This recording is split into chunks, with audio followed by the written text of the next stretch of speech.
a physical break a bit. Just come up here as close as you can.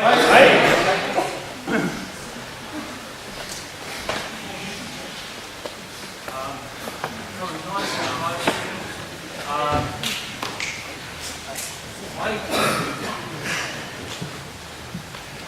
Actually, I like to take the liberty of passing on things to you that I feel strong about, things I think have been a positive thing in my own life.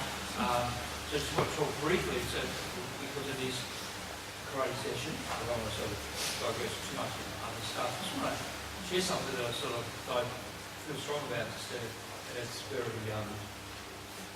positive, I think. I do, I know. That is, who's heard about the law of attraction? I think it was in some way, it was a great thing to do. In some ways it was fairly simplistic and it could have been put in a slightly different way to make it. But the principles, what they said, they were very real. So I just want to talk about that for a second. And it's interesting because I wrote a thing for it. I feel it came into Shingwood or somewhere recently, years ago, on the law of attraction. And it's interesting where, if you really think about it, where we are in our lives today, every way, is stuff that we've been self-induced. We've actually had all total control of it, as much as sometimes if it's negative, we prefer not to think that, we prefer to think the government did it to us, or our negative neighbours, or our some circumstances outside of our control. But the reality is, rightly or wrongly, somehow or another we induce ourselves. So we've got to take responsibility for that. But we actually, and if that's true, which I believe it is, then we actually have control of our future. So as we, and it doesn't mean that if you magically think, I'm going to be a millionaire, or I'm going to find the right partner to be married and 3 great kids, it's going to work out perfectly that way. But you will head in that direction if that's what you really, really want. I believe. And so you can actually predict to some degree the future. You predict the future, so at a given period of time, I want to be in this position here, something you visualise. So everything as you think in that direction, as you actually head in that direction, and your thinking and your attitude and your genuine beliefs, and you take action on that, the fact is that's where you get. It's the law of attraction. But if you just cross your fingers and hope and just wait for circumstances to take you there, they may well fluke, but they probably won't. And if you'll head in the direction that you go. Some of the people who believe in this stuff believe it on even a different level. It's quite fascinating, like almost as if, and I think there's some truth in it. They talk about vibrations, and who's studying this stuff before? It is very interesting that there are vibrations in the universe out there that actually attract you to what you want, and it's almost magical. And I've had a couple of circumstances like that. That were, and I think I've got a funny feeling. One or there's a couple of these are possibly in the book I wrote. And one was when I was, and I'm by nature a pretty ambitious sort of guy, so I relate to things like that. And I remember when I was a kid, about 11, 12, 13, something like that, I was walking to school and I had this awesome sense of revelation about my future.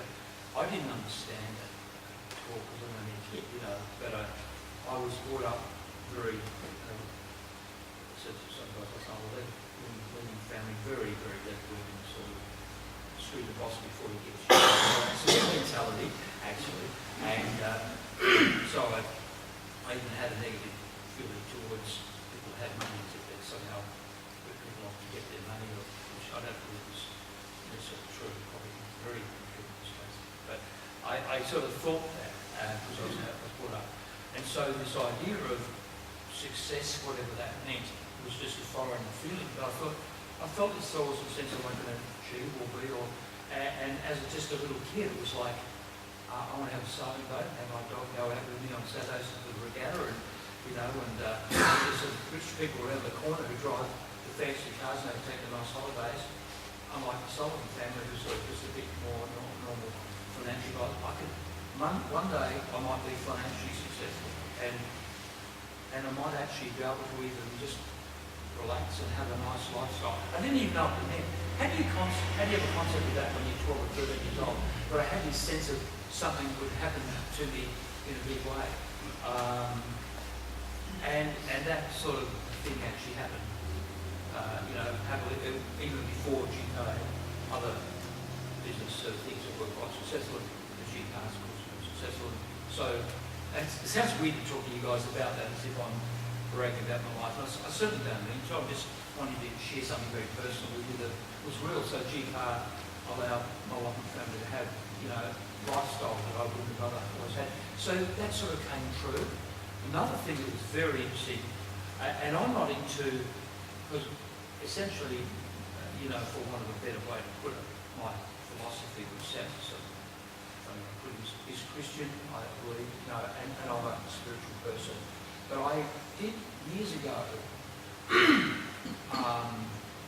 probably, if I can put it this way, before I found God, that's a better way to put it.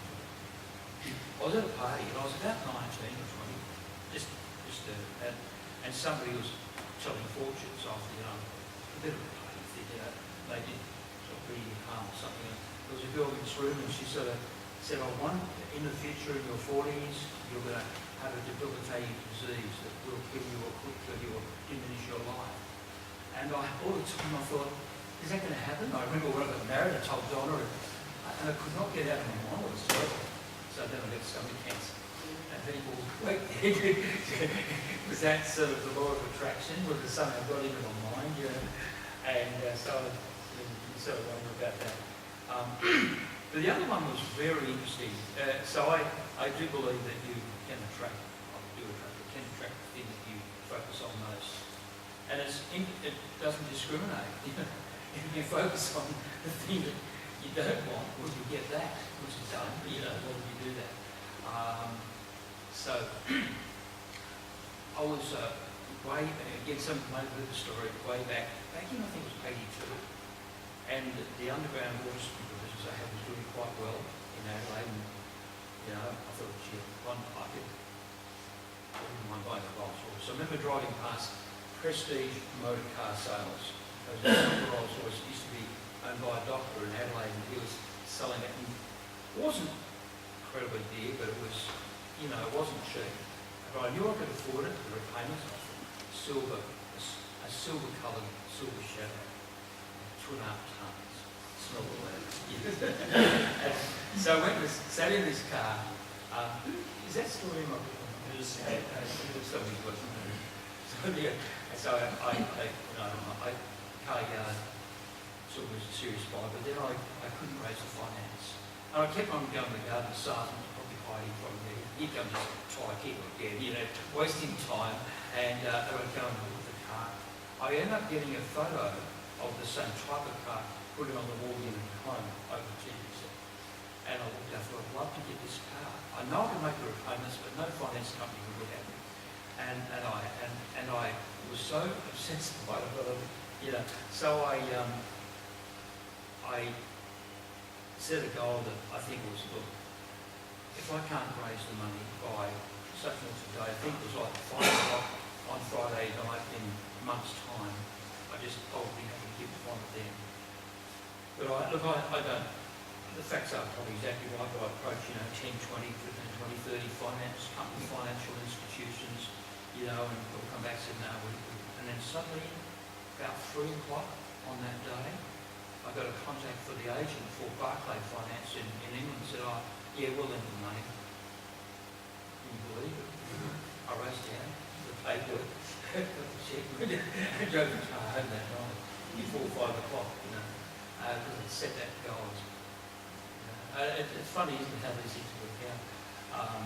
But basically, I do think the things you think about and focus on you get rewards, which is interesting because now